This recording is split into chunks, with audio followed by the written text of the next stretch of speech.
Welcome to खोलो किताब। आज हम क्लास 7th की वर्कशीट नंबर 9 करेंगे, विज्ञान की, साइंस वाली, जो आपको 17 अगस्त को दी गई है। अगर आप चैनल पर नए हैं तो पहले चैनल को सब्सक्राइब कर दें और वीडियो पसंद आए तो लाइक एंड शेयर करना न भूलें।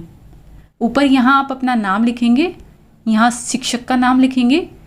क्या दिया हुआ है कार्यपत्रक 9 में हमें? मानव में पाचन, डाइजेशन इन ह्यूमंस के बारे में। अगर आपने ये चैप्टर कंप्लीट स्टडी नहीं किया है तो उसकी एक वीडियो ऑलरेडी चैनल पर डली हुई है, आप वहाँ से वो वीडियो देख सकते हैं, जिसमें जो NCERT की बुक में chapter number 2 digestion in humans complete explain किया हुआ है और फिर उसके सेकंड पार्ट में क्वेश्चन आंसर्स को भी सॉल्व किया जो NCERT की बुक में हमें दिए हुए हैं। अभी हम अपनी इस वर्कशीट में देख लेते हैं इसमें क्या दिया हुआ है। इसमें हमें मानव में पाचन को पूरा एक्सप्लेन किया हुआ है।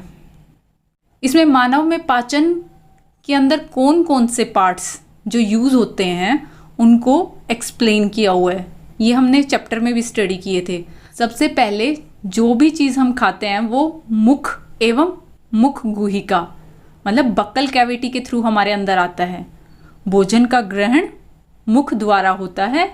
आहार को शरीर के अंदर लेने की क्रिया अंतर्ग्रहण कहलाती है।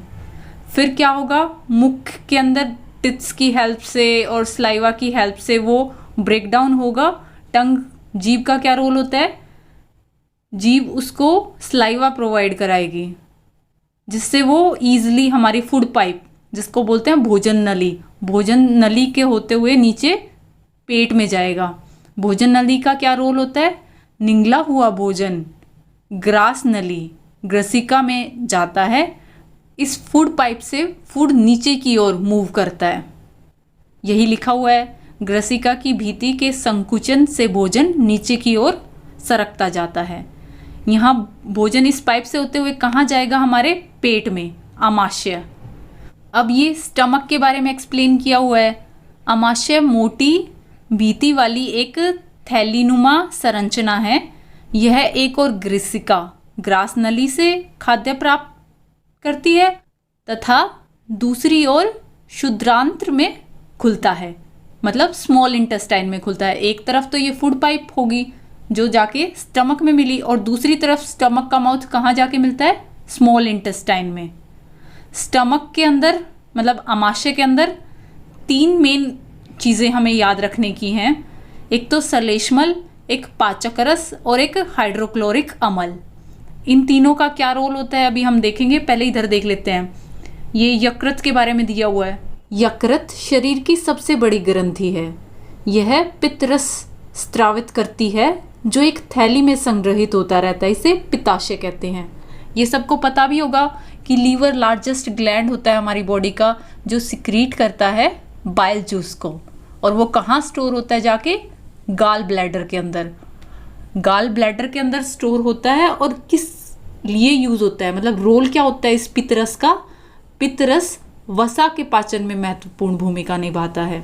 तो अगर कोई पूछे पित्तरस किस लिए यूज़ होता है तो पित्तरस वसा के पाचन में, डाइजेशन ऑफ फैट्स में हेल्प करता है। नेक्स्ट ये पित्ताशय आगे देखते हैं हम। ये दिखाया हुआ ये है पित्ताशय। ये इधर लीवर है, लीवर के अंदर गाल ब्लैडर, नीचे ये इधर स्टमक के नीचे जो आपको दिखाई दे रहा है ये है अग्नाशय, पैनक्रियाज। अग्नाशय एक बड़ी ग्रंथि है जो आमाशय के ठीक नीचे स्थित होती है। अग्नाशयक रस कार्बोहाइड्रेट्स एवं प्रोटीन पर क्रिया करता है तथा इनको उनके सरल रूप में परिवर्तित कर देता है। जो कार्बोहाइड्रेट्स होंगे उनको तोड़ के सरल शर्करा जैसे कि ग्लूकोज, और वसा को किस में तोड़ देगा? वसा अम्ल एवं ग्लिसरॉल। और प्रोटीन को अमीनो अम्ल में। जो कॉम्प्लेक्स हैं उनको तोड़ के सिंपल फॉर्म में कन्वर्ट कर देगा। कार्बोहाइड्रेट को सिंपल शुगर्स में, फैट्स को फैटी एसिड्स एंड ग्लिसरॉल्स में, और प्रोटीन्स को अमीनो एसिड्स में। ये हमारा पैनक्रियाज, अग्नाशय का रोल होता है। इधर ये जो स्टमक, आमाशय के अंदर 3 जो मेन चीज़ें बताई थी उनके रोल बताए हुए हैं कि सलेशम क्या काम करता है? जो पेट की लाइनिंग होती है आमाशय की लाइनिंग होती है उसको प्रोटेक्ट करता है। और पाचक रस क्या होता है, वो ब्रेक डाउन करेगा प्रोटीन्स को सिंपलर सब्सटेंसेस में। और हाइड्रोक्लोरिक एसिड उन बैक्टीरियाज को मारेगा जो खाने के साथ हमारे पेट में चले जाते हैं, और ये पाचक रसों की क्रिया में भी सहायता करता है।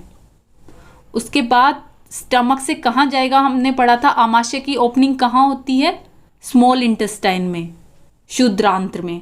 इसको हम स्मॉल इंटेस्टाइन या फिर छोटी आंत भी बोलते हैं। ये अत्यधिक कुंडलित होती है और लगभग 7.5 मीटर लंबी होती है। नाम इसका छोटी आंत होता है, लेकिन लंबाई इसकी बड़ी आंत के मुकाबले ज़्यादा होती है।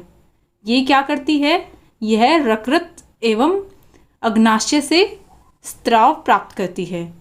इसकी भीति से भी कुछ रस स्रावित होता है। ये जो इतनी दिखाई हुई है ना कॉइल्ड फॉर्म में, ये सारी हमारी छोटी आंत है। और इसके चुगर्दे के जो ये यहाँ से गई हुई है, ये हमारी बड़ी आंत है, बृहद्रांत।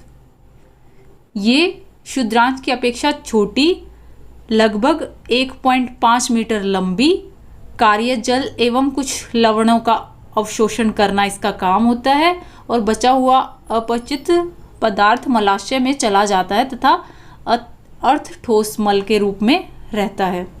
समय समय पर गुदा द्वारा यह मल बाहर निकल जाता है, इसे निष्कासन कहते हैं। स्मॉल इंटेस्टाइन, छोटी आंत के बारे में ये और बताया हुआ है कि पचा हुआ भोजन अवशोषित होकर छोटी आंत की भीति के रुधिर वाहिका में चला जाता है। इस प्रकरण को अवशोषण कहते हैं। छोटी आंत की आंतरिक भीति पर उंगली के समान उभरी हुई संरचनाएं होती हैं, जिन्हें दीर्घरोम अथवा रसांकुर कहते हैं। स्मॉल विलीज होती हैं, छोटे छोटे प्रोजेक्शंस होते हैं, जो क्या काम करते हैं, पचे हुए भोजन के अवशोषण हेतु क्षेत्र बढ़ा देते हैं। और भोजन का वह भाग जिसका पाचन या अवशोषण नहीं होता है, वो हमारा बड़ी आंत में भेज दिया जाता है। चलिए अब क्वेश्चन आंसर देख लेते हैं। पहला प्रश्न दिया हुआ है, यकृत का क्या कार्य है। लीवर का हमें फंक्शन पूछा हुआ है, तो क्या कार्य है। यकृत शरीर की सबसे बड़ी ग्रंथि है। यह पित्त रस स्रावित करती है, जो एक थैली में संग्रहित होता रहता है। इसे पित्ताशय कहते हैं। पित्तरस किस काम आता है, वो वसा के पाचन में महत्वपूर्ण भूमिका निभाता है। मेन रोल लीवर का ये है कि वो बाइल जूस सिक्रीट करता है, जो हमारा डाइजेशन ऑफ फैट्स में हेल्प करता है। नेक्स्ट प्रश्न 2 क्या दिया हुआ है, पाचन तंत्र के कौन से भाग द्वारा ये क्रियाएं संपादित होती हैं। पहला पूछा हुआ है जीवाणु नष्ट करना, और दूसरा पूछा हुआ है भोजन का संपूर्ण पाचन। जीवाणु नष्ट करना कहाँ होता है, हमारे आमाशय में, और भोजन का संपूर्ण पाचन कहाँ होता है, छोटी आंत में। तो आप इसका उत्तर लिख देंगे। जीवाणु नष्ट कहाँ होते हैं, पेट में, और भोजन का पूर्ण पाचन कहाँ होता है, छोटी आंत में। उसके बाद प्रश्न 3 दिया हुआ है, दीर्घरोम अथवा रंसाकुर किन्हें कहते हैं। विलीस पूछ रहा है, किन्हें कहते हैं, तो ये भी अभी हमने पढ़ा था। इसका उत्तर लिख देंगे। पचा हुआ भोजन अवशोषित होकर क्षुद्रांत की भीतरी में रुधिर वाहिका में चला जाता है। इस प्रकरण को अवशोषण कहते हैं। जो हमारी छोटी आंत होती है, उसी के अंदर ये आंतरिक भीति पर ही ये उंगली के समान उभरी हुई संरचनाएं होती हैं। क्या, दीर्घरोम अथवा रंसाकुर। ये क्या काम करती हैं, पचे हुए भोजन के अवशोषण में के लिए हमें क्षेत्र बढ़ाकर दे देती हैं, जिससे अच्छे से एब्जॉर्प्शन हो पाए। और उसके बाद चौथा प्रश्न पूछा हुआ है, मानव पाचन तंत्र का एक स्वच्छ नामांकित चित्र बनाइए। तो आपको मानव पाचन तंत्र का चित्र बनाना है। आप ये बना सकते हैं। क्या, मुख द्वार के होते हुए, इस फूड पाइप के होते हुए ये नीचे आमाशय में जाएगा। आमाशय फिर जाके कहाँ मिलेगी, हमारी छोटी आंत, जिसको बोलते हैं हम क्षुद्रांत, जो ये ऐसे हाईली कॉइल्ड फॉर्म में दिखा रखी है। और इधर ये लीवर, डायफ्राम, पित्ताशय, जहाँ पित्त का भंडारण करता है, पित्तनली, यकृत, लीवर, अग्नाशय, परिष्का, ये सब आप दिखा देंगे। आपको ये चित्र बनाना था। ये वर्कशीट हमारी कंप्लीट हुई। मिलते हैं नेक्स्ट वीडियो में अगली वर्कशीट के साथ। Don't forget to like, comment, share and subscribe the channel. Thank you.